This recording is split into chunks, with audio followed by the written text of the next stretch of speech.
ایک گاؤں جو ہمیشہ سے پرسکون تھا، مگر اب روز بکریاں غائب ہونے لگی۔ پہلے ایک، پھر دو، اور اب ہر ہفتے میں کوئی نہ کوئی چوری۔ گاؤں والوں کے دلوں میں ڈر اور غصہ بھر گیا۔ بچے بکریوں کے پاس سونے لگے اور مرد راتوں کو پہرا دینے لگے۔ چند دن بعد لوگوں نے شک رمضان پر کیا۔ وہ گاؤں کے باہر ایک جھونپڑی میں اکیلا رہتا تھا۔ اس نے چوری کی، ہمیشہ رات کو باہر گھومتا ہے۔ رمضان چپ رہا، صرف ایک بات کہی، میں چور نہیں ہوں، مگر کسی نے یقین نہ کیا۔ رفیق 16 سالہ ہوشیار اور حساس لڑکا سب کچھ دیکھ رہا تھا۔ وہ جانتا تھا رمضان غریب ضرور ہے، مگر چور نہیں ہو سکتا۔ اگر وہ بکریاں چرا رہا ہوتا ہے تو خود بھی ایک رکھ لیتا۔ رفیق نے فیصلہ کیا کہ وہ خود سچائی تلاش کرے گا۔ اگلی رات رفیق نے چوری والی جگہ کا جائزہ لیا۔ مٹی پر چھوٹے چھوٹے نشان تھے، جیسے بکری نہیں بلکہ انسان نے گھسیٹا ہو۔ وہ نشان جنگل کی طرف جا رہے تھے۔ گاؤں کی اس طرف ایک پرانا ویران مزار تھا۔ رفیق رات کو مزار پر پہنچا۔ وہاں ٹوٹی زنجیریں، مٹی سے اٹے دروازے اور ایک عجیب خاموشی تھی۔ اندر سے مدھم آوازیں آ رہی تھی۔ رفیق نے دروازہ ہلایا، آہستہ سے دروازہ کھلا اور ایک حیرت انگیز منظر ان کے سامنے تھا۔ اندر 4 بکریاں بندھی ہوئی تھیں، دبلی، زخمی اور سہمی ہوئی۔ ان کے پاس گھاس اور پانی بھی تھا۔ یہ تو وہی بکریاں ہیں جو گاؤں سے غائب ہوئی۔ رفیق سمجھ نہ پایا کہ یہ سب کیسے اور کیوں ہو رہا ہے۔ تھوڑی دیر بعد رمضان آیا۔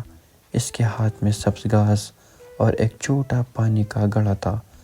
وہ بکریوں کے زخم صاف کرنے لگا، نرمی سے ان سے بات کر رہا۔ رفیق یہ سب چھپ کر دیکھ رہا تھا، حیران اور خاموش۔ رمضان کہہ رہا تھا، کسی نے تمہیں چھوڑ دیا، لیکن میں نہیں چھوڑوں گا۔ رفیق کو سمجھ آ گیا، رمضان چور نہیں بلکہ ان بکریوں کو بچا رہا ہے جنہیں لوگ بیمار سمجھ کر چھوڑ گئے۔ یہ نیکی ہی ہے، چوری نہیں۔ رفیق کے دل میں سوالات تھے، رمضان نے سچ کیوں نہ بتایا؟ گاؤں والے یقین کریں گے، مگر وہ جان گیا تھا کہ نیکی ہمیشہ دکھائی نہیں دیتی، اور بعض اوقات سچائی کو خود سامنے لانا پڑتا ہے۔ اگلی صبح رفیق مولوی صاحب کے پاس گیا۔ مجھے آپ کی مدد چاہیے، میں نے کچھ دیکھا ہے۔ مولوی صاحب نے رفیق کی بات توجہ سے سنی اور ساتھ چلنے پر آمادہ ہو گئے۔ رفیق نے انہیں مزار لے جانے کا وعدہ کیا۔ مولوی صاحب اور رفیق شام کو مزار پہنچے۔ رمضان بکریوں کو چارہ ڈال رہا تھا، ان کا علاج کر رہا تھا۔ مولوی صاحب نے سب دیکھا اور آہستہ سے کہا، یہ شخص چور نہیں بلکہ محافظ ہے، ہم نے غلط سمجھا ہے۔ اگلے دن جمعے کی نماز کے بعد مولوی صاحب نے سب کے سامنے اعلان کیا، رمضان پر لگایا گیا الزام غلط تھا، وہ بیمار بکریوں کی خدمت کر رہا ہے۔ گاؤں والی حیرت سے ایک دوسرے کو دیکھنے لگے، دل شرمندگی سے بھر گئے۔ نمبردار رمضان کے پاس گیا اور ہاتھ جوڑ کر معافی مانگی، ہم نے تجھے غلط سمجھا رمضان، تو ہم سب سے بہتر نکلا۔ رمضان خاموشی سے مسکرا دیا اور بولا، میں نے جو کیا رب کے لیے کیا۔ رفیق کو سب نے شاباش دی، اگر یہ لڑکا نہ ہوتا تو ہم سچ کبھی نہ جان پاتے۔ رفیق مسکرا کر بولا، نیکی ہمیشہ خاموش ہوتی ہے، لیکن اسے پہچاننے والا دل چاہیے۔ گاؤں والوں نے فیصلہ کیا کہ اب بیمار بکریاں ماری نہیں جائیں گی، رمضان کی نگرانی میں ان کا علاج کیا جائے گا۔ مزار کے قریب ایک چھوٹا شیڈ بنایا گیا جہاں سب بکریوں کی دیکھ بھال ہونے لگی۔ اب مزار صرف عبادت کی جگہ نہیں رہا، بلکہ جانوروں کا چھوٹا ہسپتال ایک سائیڈ میں بنا دیا گیا۔ بچے روز آ کر بکریوں کو دیکھتے، رمضان انہیں صفائی اور پرورش کا طریقہ سکھاتا۔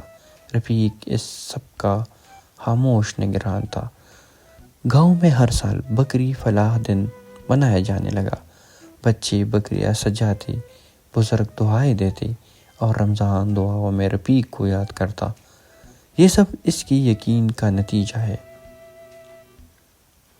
رفیق رات کو اکثر مزار کے باہر بیٹھتا، آسمان دیکھتا اور سوچتا، رمضان نے نیکی چھپائی مگر اللہ نے اسے ظاہر کر دیا۔ وہ جان گیا تھا کہ سچ ہمیشہ روشنی میں آتا ہے، چاہے دیر سے ہی کیوں نہ ہو۔ رمضان اب گاؤں کا محترم فرد بن چکا تھا۔ لوگ اس سے مشورہ لیتے، جانور اور اس کے پاس سب کچھ چھوڑ دے، بچے اسے چچا بکری والے کہتے۔ وہی رمضان جو کل تک چور سمجھا گیا، آج گاؤں کا ہمدرد اور معلم بن چکا تھا۔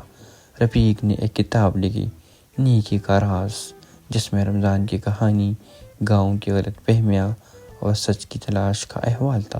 یہ سب ایک چوری کی کہانی نہیں تھی، بلکہ ایک سبق تھا۔ ظاہر کی آنکھ دھوکہ کھاتی ہے، سچ دل سے دیکھا جاتا ہے۔